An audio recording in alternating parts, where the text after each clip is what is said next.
Bueno, me presento ahí para los desconocidos. Soy Santiago Álvarez, responsable de AUSID, responsable técnico. Y como comentario, antes de arrancar la charla de Osvaldo y de Gervasio, este es una charla que se enmarca en un proyecto que está comenzando ya desde fines del año pasado. Es un proyecto FPTA de cultivos de servicio, más conocidos como cultivo de cobertura, puentes verdes, en el que el objetivo un poco general del proyecto es promover, difundir y incorporar un poco más de esta tecnología a los sistemas de producción. Capaz que haciendo un poco de previa, en realidad este proyecto es un proyecto de FPTA financiado por INEA, que en realidad surge a partir de una problemática que identificó UCID, la cual INEA también compartía, y en conjunto con Facultad elaboramos una estrategia de trabajo para poder implementar, para poder llevar a cabo esto de difundir y implementar a los cultivos de servicio ya, no solo como una necesidad, capaz que lo que es cubrir el suelo, como para poder pasar el invierno, sino como pensando al cultivo en función de lo que nos demandan nuestros sistemas de producción. Y bueno, se está lanzando en esta temporada y tiene una duración de 3 años. No les voy a robar más el tiempo y paso a Osvaldo nomás.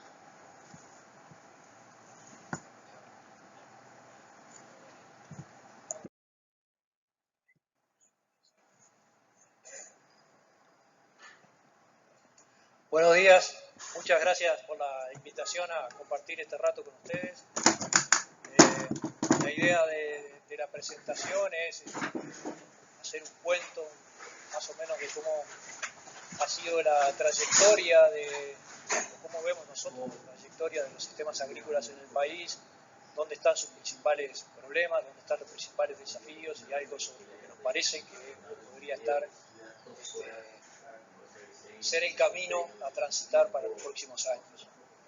Entonces la idea de la presentación es primero hacer una línea de tiempo para resumir lo que pasó en los sistemas donde se realizó agricultura en el Uruguay. Como acá me pasa bastante frecuentemente en los últimos tiempos, me enfrento a gente que tiene los años que tengo yo y conoce la mayoría de la historia y otros que les hablo de la prehistoria. Entonces, vamos a recordar un poco de la prehistoria. En la prehistoria lo ponemos como la primera mitad del siglo pasado, donde el sistema agrícola era un sistema de agricultura continua con labranza. Ese sistema tuvo muchísimos problemas, básicamente rendimientos bajos, degradación de suelos, muy escasa fertilización, y la solución a la mayoría de los problemas que tenía esos sistemas fue implementar sistemas de rotación de agriculturas con pasturas, manteniendo como método de manejo del suelo la labranza. Esa etapa, que fue del periodo 70, 85, 90, por ahí, donde uno siempre tiene el gusto de ver a los protagonistas acá, mucho de lo que se hizo fue impulsado y yo como estudiante de agronomía lo aprendí viviéndolo en el campo de algunos de ustedes. Fue una etapa de integración del sistema de agricultura con pasturas, que nosotros lo llamamos contemporáneo, digamos. Circulaban los animales y los cultivos en las mismas hectáreas a lo largo del año, no separados, por un lado animales y por otro lado agricultura. Sobre fines del siglo pasado, el sistema se fue cambiando a sistemas nuevamente agrícolas, que trataron de capitalizar los efectos que tenía la mejora del suelo operada en la etapa anterior y basados en que si no laboreábamos no volvíamos a recomponer los problemas que teníamos antes. Entonces ahí lo llamamos como un sistema que rotaba agricultura con pasturas, pero le sacó la labranza. Y acá AUSID tuvo mucho que ver en este esquema. Pero este esquema que fue pasando de agricultura continua a agricultura pasturas sin labranza, llega a lo que estamos hoy, que vuelve a ser una agricultura continua sin labranza, fue un sistema que se fue simplificando, fue perdiendo complejidad, fue perdiendo diversidad en los cultivos y en la forma de realizar la agricultura, fue perdiendo control de procesos, se fue transformando en una agricultura de alto uso de insumos más que de procesos, más que manejo de procesos, y generó la necesidad de muchos insumos externos para mantener los niveles de productividad que estamos teniendo. O sea que hubo un proceso en cierta medida que durante bastante de la etapa del siglo pasado la podemos calificar con signos positivos, en los últimos años la vamos calificando con signos negativos. Perdemos complejidad, perdemos diversidad, perdemos control de procesos, necesitamos cada vez más insumos para lograr los mismos rendimientos. El foco de todos los sistemas agrícolas, tanto de los del siglo pasado como estos, tienen un indicador de cómo está funcionando ese sistema que lo resume muy bien la evolución del contenido de materia orgánica del suelo. Cuando un suelo mantiene el nivel de materia orgánica o tiene capacidad de mejorar su nivel de materia orgánica, decimos que el sistema está funcionando bien, y si está perdiendo materia orgánica, decimos que el sistema no está funcionando mal, que no tiene capacidad de mantenerse funcionando a lo largo del tiempo, o que, como vamos a ver después, requiere cada vez más insumos para lograr los mismos niveles de productividad. ¿Y por qué es un indicador tan bueno de cómo funciona el sistema? Porque termina definiendo cuánto produce. Y cuánto produce termina definiendo cómo evoluciona la materia orgánica. O sea que hay un camino de ida y vuelta, que un suelo que tiene buen nivel de materia orgánica tiene alta capacidad de producir, y porque produce bien tiene capacidad de mantenerse. Tiene impacto también en la dinámica del agua. La dinámica del agua en el suelo. Y la dinámica del agua del suelo genera efecto en la productividad, y la productividad se relaciona con el nivel de fertilidad de ese suelo. Tiene impacto directo sobre el ciclado de nutrientes, y el ciclado de nutrientes termina definiendo la productividad, y la productividad se relaciona con el nivel de fertilidad del suelo. Tiene impacto sobre la biodiversidad en el suelo, y eso hace que las cosas funcionen bien dentro del suelo o mal. Y tiene impacto en la emisión de gases con efecto invernadero, algo que en la agricultura, en la decisión nuestra de cada día, puede ser de mínimo impacto, pero que cada vez es más importante, y sobre todo cada vez tenemos que hacer más conciencia de que la decisión de cada uno de nosotros termina haciendo un efecto importante en la emisión de gases con efecto invernadero, el cambio climático y todo lo que ustedes ya saben porque se difunde todos los días a nivel general. La pregunta es, ¿cuánto vale mantener un suelo con buen nivel de materia orgánica? Y bueno, en este trabajo, que es un trabajo realizado en INEA, se muestra el nivel de variación del nivel de carbono orgánico del mismo suelo afectado por la historia de manejo. Y cómo responde el trigo, el rendimiento de trigo a ese cambio en la fertilidad del suelo. Y lo que podemos ver es que hay un impacto directo en la productividad del trigo, y que si bien la tecnología puede mejorar el rendimiento, la calidad del suelo condiciona la respuesta. ¿Está bien? Los niveles de productividad que se llegan sobre un suelo que mantiene su condición de fertilidad son mejores que aquellos que no lo tienen. Y hay como un nivel en torno al 2% ahí que define un punto crítico a partir del cual la tecnología ya no sería capaz de resolver los niveles de máxima productividad. Junto con la agriculturización se ven imágenes como esta, que ahora las podemos ver porque nos ponemos más lejos, que tienen que ver con el tráfico de maquinaria, con el tráfico de la maquinaria en sistemas muy agrícolas. Esos son todas las huellas de la maquinaria en un campo cuando se mira desde un dron. Y eso se asume o se traduce en los riesgos de compactación del suelo. Y también el riesgo de compactación del suelo está determinado o asociado al nivel de materia orgánica de ese suelo. A medida que el nivel de materia orgánica sube, la densidad aparente máxima a la que llega ese suelo es más baja. Quiere decir que también el nivel de materia orgánica nos permite traficar sin generar un problema importante en la compactación del suelo. Y por eso es el indicador que siempre utilizamos de cómo está funcionando el sistema. Por tanto, cualquier sistema agricultura tiene dos atributos que tienen que estar siempre en la mira nuestra. Deben mantener balance positivo de carbono y deben ser efectivos en el control de la erosión. Esas son las dos premisas básicas sobre las cuales nosotros manejamos siempre como elemento central en el diseño de un sistema de producción. ¿Cómo hacemos esto? De distintas maneras, pero esto lo tenemos que lograr.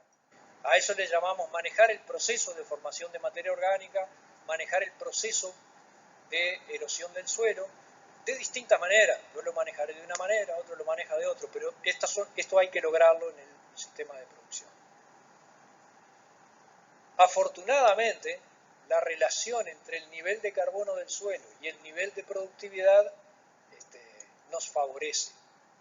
Acá en esta gráfica lo que se muestra es la relación que hay entre la cantidad de rastrojos que se devuelve en un sistema agrícola y el cambio de materia orgánica de ese suelo. Y lo que podemos ver es que si nosotros tenemos un sistema agrícola que produce muy poco, el suelo se va a degradar. Y si producimos mucho, el suelo hasta puede mejorar su nivel de materia orgánica. Así que en principio tenemos algo así como una buena noticia. Tenemos que mayor productividad puede significar más rastrojos, por lo menos si no lo sacamos del campo, y si hay más rastrojo, hay más chances de tener un balance de carbono como el que queremos. Por tanto, el foco pasa a ser producir mucho y no niveles de productividad bajos que terminan definiendo pérdidas de carbono en el suelo. Por tanto, el sistema funciona como un balance entre entradas de carbono al suelo que están asociadas a la producción, el tipo de cultivo, el rendimiento, la intensidad de uso, y la salida de ese sistema, que es la materia orgánica, aporta nutrientes para los cultivos, ahí hay una salida, y hay salidas asociadas a la erosión. Y eso depende básicamente del lugar donde estamos, el tipo del suelo, la pendiente y la forma como elaboramos, cómo manejamos el suelo. El balance entre esas entradas y salidas es el que termina definiendo cómo está el suelo. Y estos son los procesos que nosotros tenemos que manejar.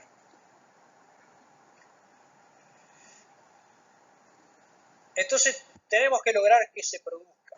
Podemos producir 6 toneladas de soja y en el invierno no producir nada. Es lo mismo que producir 3 más 3, que también producimos 6, 3 de trigo más 3 de soja. Es la misma, logramos el mismo resultado produciendo de una manera que de otra. Bueno, en un caso tenemos 100% del tiempo cubierto con un cultivo y en el otro el 50%.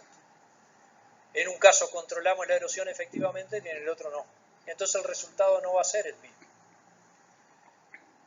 En este cuadro lo que les muestra, en esta figura lo que les muestra es para un experimento que funciona en Paysandú, que tiene, en este caso resume la información del periodo 2001-2010, que lo compone una secuencia de cultivo que está formada por trigo-soja, que sigue con cebada-sorgo, con un barbecho invernal y seguía con girasol. Hasta el 2010 seguía con girasol.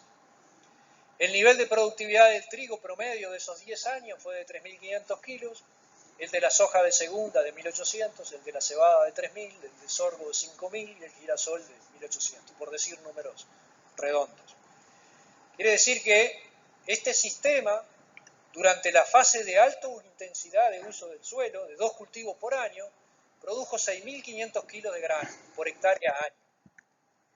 Y en la última parte de la rotación, produjo solamente 2.000 kilos. ¿Está bien?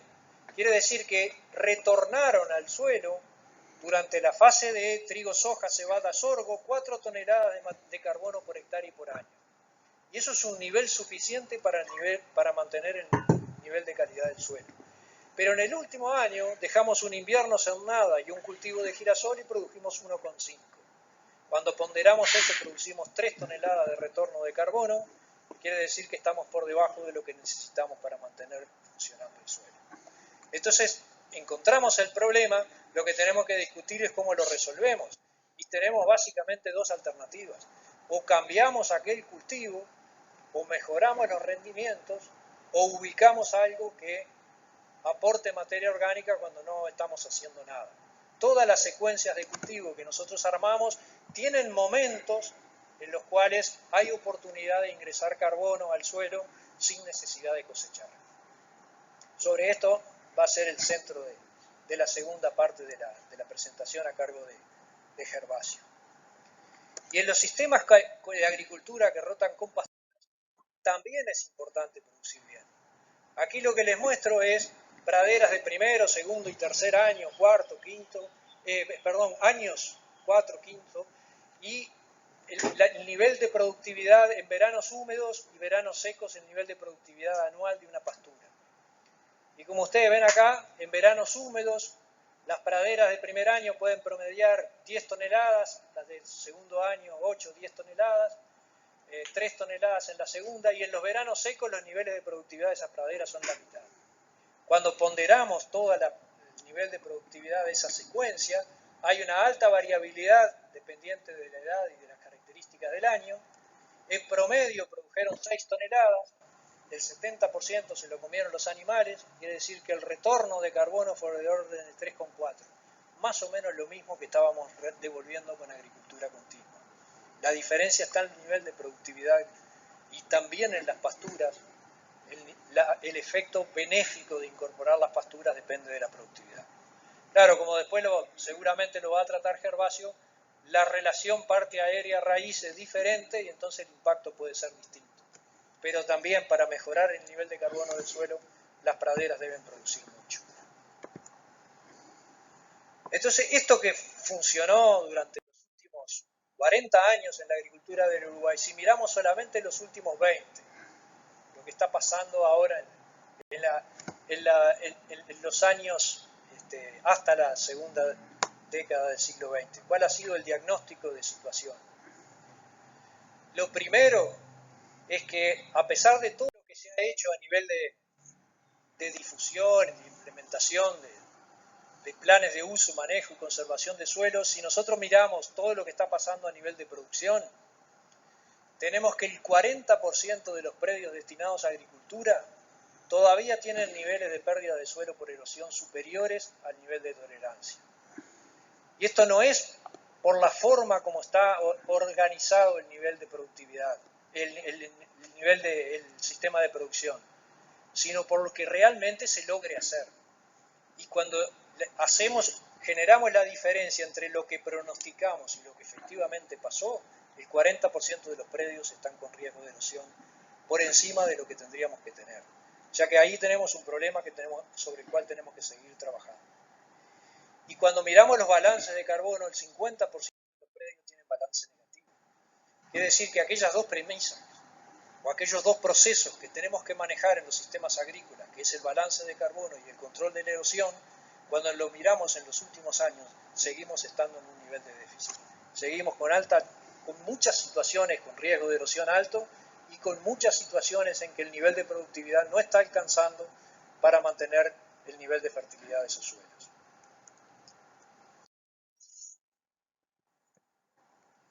¿Cuánto impacta esto a nivel de producción? Medido en kilos por hectárea. Bueno, acá lo que les muestro es la diferencia de rendimiento de trigo entre el rendimiento que realmente se logra y el que se podría lograr en una serie de experimentos, que cada uno de esos puntitos, en los que se relaciona esa diferencia con un índice de calidad del suelo. En la medida que el valor sube, el suelo está cada vez mejor en cuanto a calidad. Y como vemos, la gráfica tiende a que en los niveles de calidad mejor del suelo, la diferencia entre lo que logramos y lo que podríamos lograr es muy chiquita, y cuando el nivel de calidad del suelo se va perdiendo, hay una diferencia muy grande entre lo que logramos y podríamos lograr. Y esto es un problema porque en realidad en los suelos que tenemos que recuperar hay que producir más y estamos más lejos de lo que podríamos lograr. ¿Y cuáles son los componentes de ese índice de calidad del suelo? Bueno, uno, que sea un suelo agrícola, que está asociado ahí a la profundidad. Si nosotros tenemos un suelo de 30 centímetros, las cosas no van a funcionar aunque las hagamos en el papel. No vamos a lograr los niveles de productividad que necesitamos. El otro es el nivel de carbono, la infiltración y el potencial de mineralización de nitrógeno. Esas son las tres variables asociadas a la diferencia entre lo que logramos y podríamos lograr.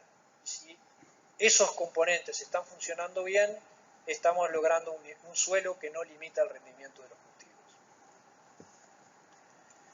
seguir intensificando el sistema de producción tiene que tener una característica importante, que es producir más por unidad de recurso, pero reduciendo el impacto negativo sobre los recursos que estamos utilizando. Dentro de ellos el suelo, pero también el agua y el aire.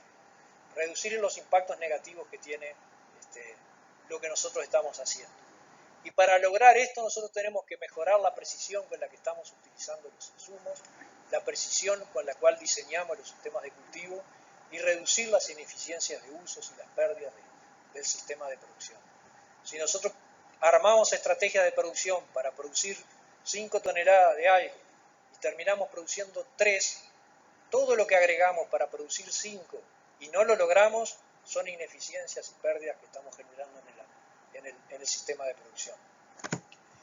Y para lograr armar esta mejora en la precisión y reducir ineficiencia, nosotros necesitamos mirar el sistema de producción y no cada cultivo. Necesitamos mirar el sistema de producción en su conjunto.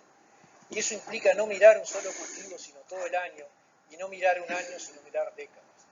Mirar un tiempo prolongado que nos permita mirar cómo evolucionan las propiedades y los atributos de nuestro sistema de producción. No mirar nada más qué es lo que va a pasar cuando se finalice la zafra que estamos discutiendo este año.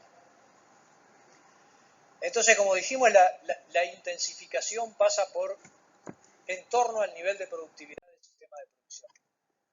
Y ese nivel de productividad está fuertemente asociado a la diversidad planificada. Diversidad planificada llamamos cómo armamos el sistema de producción de manera que sea diverso, o sea, que no haya un solo cultivo, una sola cosa produciéndose en ese sistema. Porque eso impacta en la productividad y porque la diversidad impacta en la productividad total. ¿Cómo reducir los impactos ambientales negativos que se generan por un incremento de productividad? Claramente, cuando nosotros aumentamos los niveles de productividad requerimos más insumos, pero tenemos que reducir los impactos, tenemos que reducir lo que sobra en ese sistema de producción. La productividad tiene un impacto directo sobre el ciclado de nutrientes y el ciclado de nutrientes sobre la productividad. Se debe mantener además un esquema que mire más allá del potrero, que mire más allá del predio que estamos manejando, que mire el paisaje sobre el cual se ubica ese sistema y reducir la cantidad de insumos totales que estamos manejando, mejorando la eficiencia de uso. Si nosotros mejoramos la eficiencia de uso de lo que aplicamos, vamos a terminar usando menos. ¿Existe realmente una condicionante sobre la eficiencia de uso de lo que hacemos por el tipo de suelo, por la calidad del suelo que estamos manejando? Acá les voy a mostrar rendimiento de trigo, acá en las ordenadas, y cantidad de nitrógeno disponible para producir ese trigo. Bajo dos condiciones: la línea punteada de abajo sobre un suelo degradado y la línea punteada de arriba sobre un suelo no degradado. Y para mirar un poco más en detalle, miramos solamente en los niveles más bajos de aplicación de disponibilidad de nitrógeno. La columna roja, que está ubicada sobre el suelo degradado, produjo 2.500 kilos de trigo. La columna verde, está ubicada sobre un suelo no degradado, produjo casi 5 toneladas de trigo. Esa diferencia entre 2,5 y 5, esos 2.500 kilos de trigo generados por suministro de nutrientes, lo componen dos fuentes distintas del suministro y el uso de los nutrientes. Claramente la columna roja está ubicada sobre menos cantidad de nutrientes que la columna verde. Y esos efectos suministro de nutrientes por parte del suelo. Esa diferencia está condicionada por cuánto nutriente hay aportado por el suelo. Esto me está matando de caminar acá en cada momento. La diferencia vista así es suministro del suelo. Pero si a un suelo degradado le agregamos la misma cantidad de nitrógeno que en la línea verde, entonces subimos esta línea hacia arriba, seguimos teniendo menos kilos de trigo. Quiere decir que un suelo bueno no solo aporta más nutrientes, sino que mejora la eficiencia de uso del resto que nosotros aportamos. esa diferencia por suministro es el 50% de la diferencia en rendimiento de trigo. 50% fue aporte del suelo, 50% mejora de la eficiencia de uso de lo que estamos suministrando al cultivo de trigo. Quiere decir entonces que un suelo degradado lo que nos está obligando es a aportar más nutrientes para lograr el mismo rendimiento. Son más kilos de nutrientes para lograr el mismo rendimiento. También los sistemas tienen requerimientos adicionales de insumos, por ejemplo, hoy mirando en el uso de herbicidas. Gracias. Si miramos por uso de herbicidas, por ejemplo, que es un tema que se discute todos los días, no es un problema nuevo.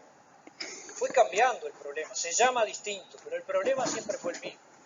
En los sistemas pastura-cultivo con labranza, y acá tengo gente que se acuerda, las malezas que nos complicaban la vida eran la gramilla en la salida de las pasturas y el regras entre los cultivos. Eso era asociado al sistema de producción. Cuando pasamos a pasturas, cultivos sin labranzas, se borraron los efectos de la gramilla, pero todo lo que antes llamábamos menores pasó a ser maleza importante. Entonces ahí aparecieron coriza, nagalia, equinocloa, ahí se quedó el regras. Pero todas esas malezas estaban antes, pero las llamábamos menores, no importaba. Y cuando cambiamos el sistema de agricultura continua sin labranza, y básicamente el glifosato con soja, son las que tenemos hoy. Pero todos los sistemas tienen problemas de malezas. Lo que va cambiando es el nombre, y va cambiando las necesidades de lo que estamos,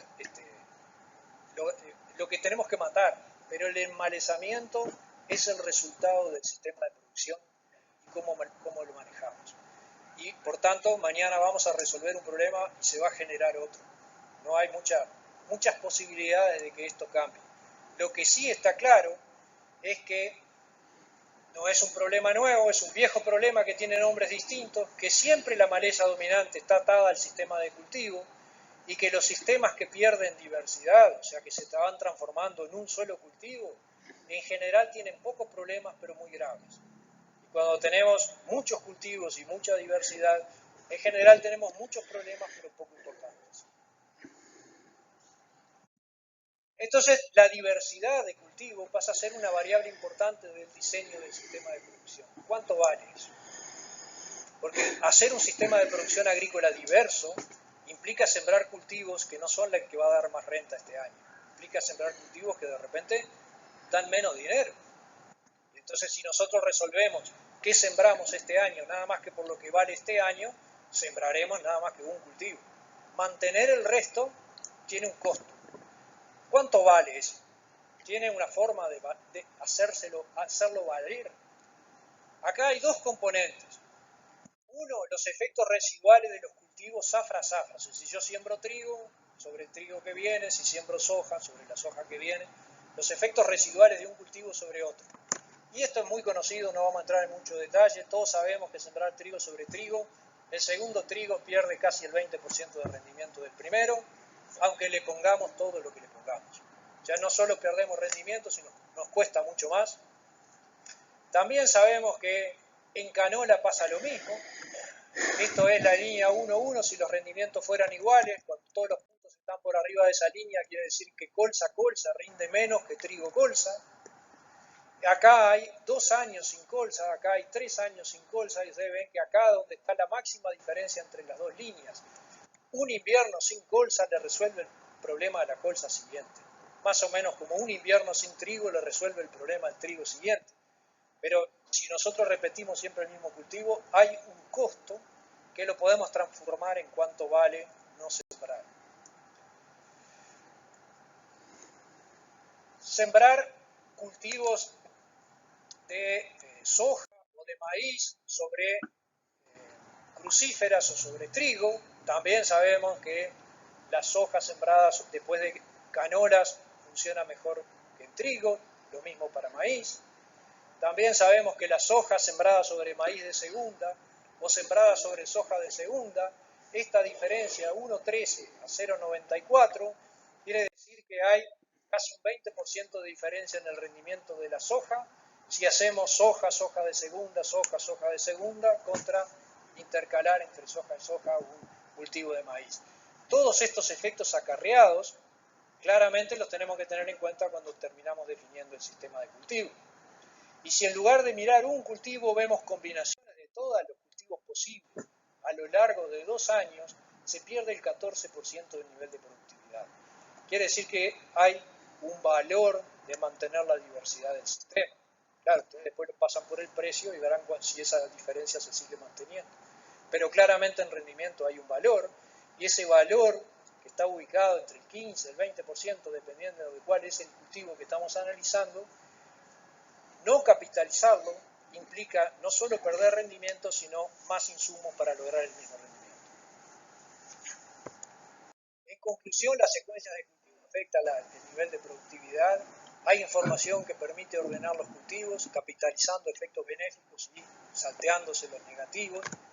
La pregunta que nos queda tratar de responder es, bueno, si en definitiva hacemos funcionar el sistema de manera diversa, diseñando sistemas complejos de cultivo que puedan tener incluso hasta pasturas, ¿eso se traduce en una diferencia de rendimiento importante?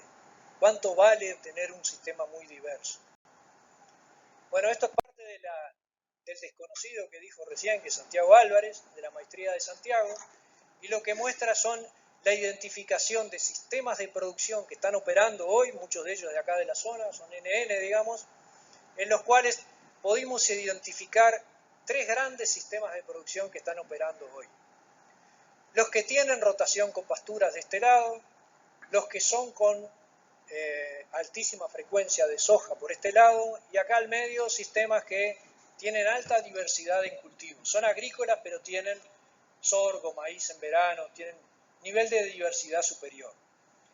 Solamente describiendo el uso del suelo de un sistema, nosotros nos vamos a ubicar de este lado o de este lado.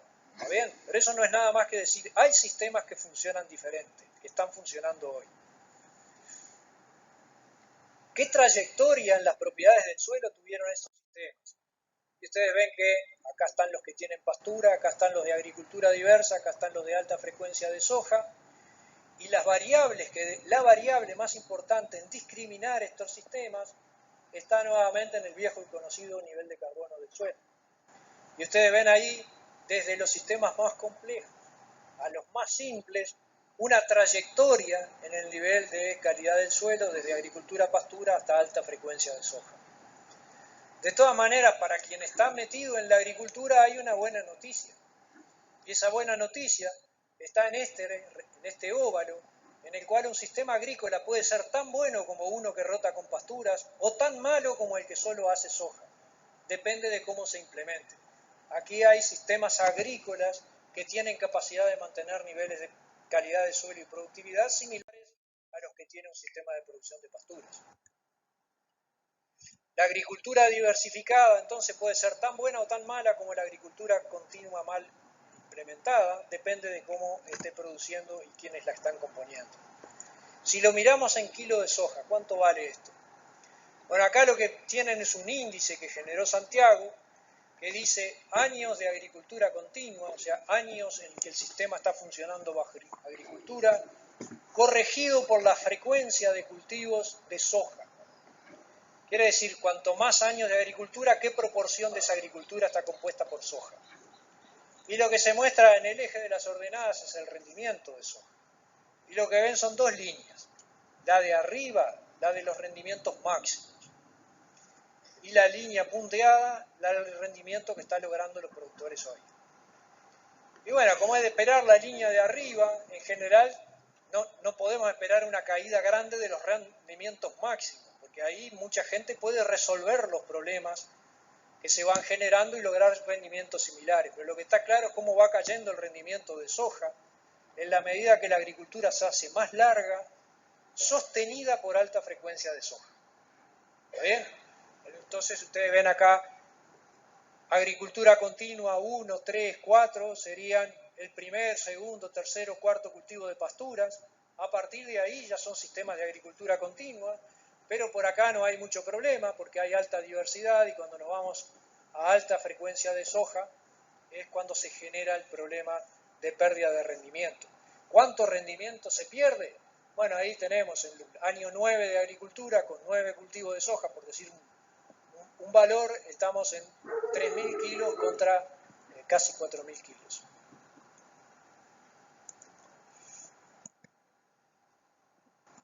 Agrupando los sistemas por los que rotan con pasturas, los que son diversos y los que tienen mucha frecuencia de soja, eso, los diversos C4 tienen sorgo, tienen maíz. En la parte de arriba está el rendimiento máximo y en la parte en negro el rendimiento que lograron los productores. Y ustedes ven cómo entre los que rotan con pasturas y los sistemas diversificados no hubo diferencias y los que tienen alta frecuencia de soja son los que pierden rendimiento. Los que perdieron rendimiento actual, los que están teniendo problemas para mantener los niveles de rendimiento de soja. Quiere decir que hay un valor de mantener un sistema diverso. Entonces, ¿cuáles son los viejos problemas que ha tenido siempre el sistema de producción agrícola en Uruguay? Las pérdidas de suelo por erosión. Los planes de uso y manejo de suelo buscan resolver este problema, pero tiene que haber una concordancia entre el plan y lo ejecutado. Si no, podemos estar en el diagnóstico que mostrábamos, una alta proporción de predios que todavía mantienen niveles de erosión muy altos. La pérdida de fertilidad y la degradación física asociada a la erosión sigue siendo un problema importante, un problema viejo que sigue presente. El enmanezamiento y las enfermedades siguen siendo problemas viejos que están presentes y todos ellos impactan en el resultado final del sistema. Todos estos problemas se resuelven dentro del predio. No le podemos pedir a alguien que nos resuelva de afuera. Se resuelven dentro del predio. Se resuelven diseñando el sistema para controlar estos procesos. De la forma que ustedes quieran, pero hay que controlarlo. Siempre a los estudiantes, que algunos hay acá, le digo, la erosión uno la puede controlar tapando el campo con nylon. No hay erosión. Nadie lo va a hacer. Uno elige cómo lo hace. Pero lo podríamos tapar con toda la bolsa de silo que se tiran en el campo, tapamos. Lo hace la horticultura. ¿Cuáles son los nuevos problemas que enfrentan los sistemas agrícolas? Básicamente los impactos que están fuera del sitio, los que están afuera del predio. Y esos impactos fuera del predio tienen que ver con los nutrientes, los agroquímicos y las emisiones de gases con efecto invernadero. Estos dos, nutrientes y agroquímicos, se miden en el agua. En Uruguay, el 30% de lo que llueve, al menos el 30% de lo que llueve, escurre, por tanto estas cosas terminan en la cañada. Y estos son efectos que impactan a nivel global. Pero no son el resultado solamente de lo que hacemos nosotros, son el resultado de todo lo que hacemos en conjunto, es la suma de lo que hacen todos los predios. Pero también se resuelve dentro del predio. La suma de cada uno es la que aporta solución, no lo que aporta cada uno, no la solución que implementa cada uno. Por tanto, también se resuelven dentro del predio, pero requiere acciones conjuntas. Hay que manejar el paisaje, hay que manejar el sistema de producción en su conjunto. Entonces veamos dónde se resuelven o cómo manejamos como agrónomos o como productores los procesos de producción. En la estación, dentro de un potrero, nosotros decidimos el cultivar, la fecha de siembra, las plagas, las enfermedades. Eso lo manejamos dentro de un potrero. Cuando miramos el predio, vamos a parar a tomar decisiones ya sobre las rotaciones que impactan en las malezas, las plagas, las enfermedades, y cómo fertilizamos y qué nivel de productividad tiene ese suelo.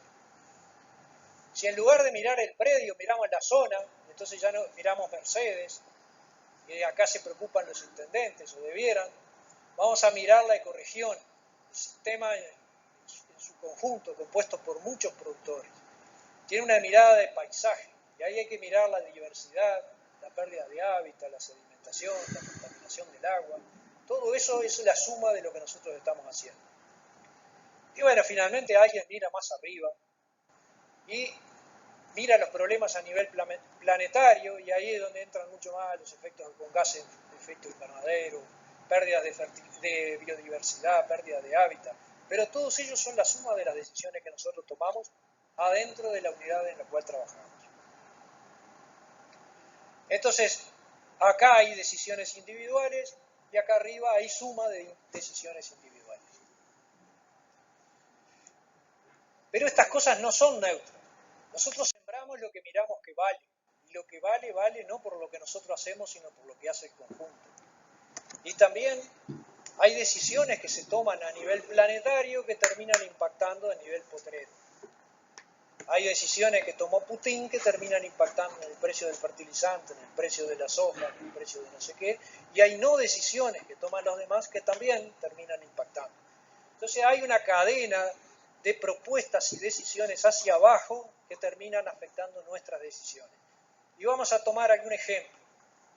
Uruguay es firmante del Acuerdo de París.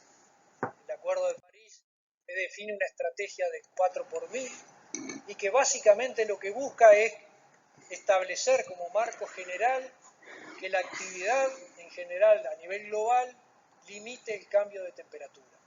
Que no se pase el 1,5 grados, que es el valor crítico de no retorno, 1,5 a 2. Y busca mostrar que la agricultura, y especialmente en los suelos agrícolas, pueden desempeñar un papel importante, no solo en la seguridad alimentaria, sino en el control del cambio climático. Y para hacer esto se requiere conocimiento documentado de lo que estamos haciendo.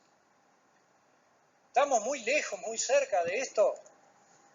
Bueno, hay que tener conocimiento científico documentado. La semana pasada salió este artículo, sobre el cual no tenemos nada que ver porque estos son los autores. Esta revista salió, todavía está en línea, y dedica un capítulo a Uruguay. Y ese capítulo habla sobre la política de conservación de suelos, sobre los niveles de conservación de suelo. Habla cómo se armó el plan de uso, manejo y conservación. Habla del compromiso que tuvieron productores y organizaciones gubernamentales para desarrollar esto. Habla de la base científica que tiene para generar esta estrategia de manejo. Y la compara contra otras regiones. Pero sobre información científica documentada, equivalente al PCR del coronavirus, logra poner al Uruguay en un ejemplo. Fíjense que por ahí dice, es un programa piloto evaluado a nivel mundial. Y esto permite que los impuestos verdes se puedan valorar a nivel no solo mundial, sino de país. Y, por ejemplo, Uruguay emita deuda en un bono verde cuyo costo en términos financieros es mucho menor que pedirle plata a cualquier otro. Estamos capitalizando la ventaja de haber hecho lo que se hizo en la agricultura a nivel global, porque se logra financiar deuda externa con bono verde. Eso se hace únicamente certificando y demostrando lo que estamos haciendo. Entonces, si nosotros nos ponemos en este pie, acá vamos a mirar la trayectoria imaginada, por supuesto puede no ser compartida, pero la trayectoria imaginada es que todo sea sostenible, y eso es para nosotros y para todo el mundo. Y los desafío a que no vieron esto en la televisión. Perfumes sostenibles para el verano. Y los desafío a que no hayan visto los directorios de la moda sostenible para el desarrollo de la ropa. Y hoy si reciclan una botella, te cobran 3 veces el vestido. Bueno, más de lo mismo. Y entonces, ¿por qué la agricultura no podemos hacer lo mismo? ¿Por qué nosotros no nos planteamos hacer lo mismo? Valorar, como está valorado en ese artículo que yo les propuse y que termina dando la opción de los bonos verdes, valorar efectivamente el proceso de producción. Y les voy a poner ejemplos que no son directamente con la agricultura, pero que demuestran de que se puede hacer. Libre de aftosa con o sin vacunación no es lo mismo. Y Uruguay sabe que no es lo mismo. Trazabilidad de la producción de carne no es lo mismo antes y después de esto. Todos sabemos que no fue lo mismo. Y particularmente los estudiantes de agronomía sabemos que la damajuana de 5 litros por 300 pesos se transformó en la botella de 750 centímetros cúbicos a 350 pesos. Pero eso no fue casualidad. Se planteó como objetivo, se hizo, se demostró, y las cocardas que hay en la etiqueta se lograron porque se buscó hacerlo. Y voy a poner un ejemplo que tiene directa relación con quienes me invitaron a dar esta charla. La siembra sin laboreo fue impulsada desde arriba, desde el planetario al potrero, en el equivalente al Acuerdo de París del Protocolo de Kioto. en el cual definió que la siembra sin laboreo era una forma de capturar carbono atmosférico. Y entonces la siembra sin laboreo nunca se desarrolló para mejorar el rendimiento. Sin embargo, los productores la implementaron y la llevaron adelante. Se implementó para proteger el recurso en el largo plazo y por eso tener mejores rendimientos. Bueno, AUCID en el Uruguay, AUCID en Argentina, no me acuerdo cuánto, en Brasil, organizaciones de productores que llevaron adelante esta estrategia. Y todos ellos sabían que hacer siembra directa no les iba a dar más plata. Ni ninguno de ellos apostaba a que mejorara el rendimiento. Esto es una encuesta realizada por AUCID en el año 99, publicada en una revista de FPTA Boriña, en la cual muestra claramente que los productores no estaban apostando a más rendimiento, estaban apostando a controlar la erosión y la degradación del suelo. Y esto llevó mucho trabajo, hubo que hacerla andar, se perdía rendimiento incluso. Laborear una vez después de pradera fue el primer paso, después hacer siembra directa recién. Hacer siembra directa solo de cultivos de invierno. Hubo que resolver el problema de quemar el rastrojo. Claro, acá hay gente que no sabe, pero acá se prendía fuego todo en diciembre. Y hubo que resolver ese problema para poder que no te rías. Hubo que resolver ese problema para hacer siembra directa, porque no funcionaban el maíz, el girasol, no nacían. Hubo que cambiar las estrategias de fertilización y todo eso se hizo sin pensar de que fuera a haber más rendimiento. Entonces armar sistemas diversos y certificar un proceso no debe ser una utopía demasiado lejana de conseguir. Y cuando vemos esto, que es siembra directa, todos sabemos que los motivos que llevaron a quienes impulsaron esto en los fines del siglo pasado no los estamos cumpliendo. Hay pérdidas de radiación, hay pérdidas de captura del uso de agua, pero hay una oportunidad. Representa un espacio donde un sistema agrícola puede incorporar carbono y nitrógeno si no lo cosecha. Ahí hay un espacio para diversificar y hay un espacio para balancear mejor los sistemas de producción. Y a nivel mundial hay muchos ejemplos. Hoy Alemania tiene instrumentado este programa en el cual, esto es un campo experimental puesto en granjas de productores, en lo cual esto representa la estrategia de diversificación, de implementación de sistemas de producción agrícolas diversificados. Por supuesto, ahí no hay una vaca ni hay una pradera, pero el sistema es diversificado. Otra foto de lo mismo. Y bueno, el escenario al cual nos enfrentamos para los próximos 5 o 10 años es traducir lo que sabemos en acción. Y para eso necesitamos productores y asociaciones de productores protagonistas que planteen objetivos parecidos a los de AUCID y de otros. Hablo de AUCID porque hay muchos acá de AUCID, pero además porque realmente lograron implementar una propuesta que en principio no funcionaba bien. Y bueno, las soluciones a implementar no son etiquetas, no vale decir siembra directa, rotación, agricultura de precisión, fertilización. Hay que manejar los procesos que están detrás de esa etiqueta para lograr lo que queremos lograr. Y bueno, el futuro imaginado entonces es: dejemos de manejar solamente el potrero, pasemos a manejar el paisaje. Muchas gracias.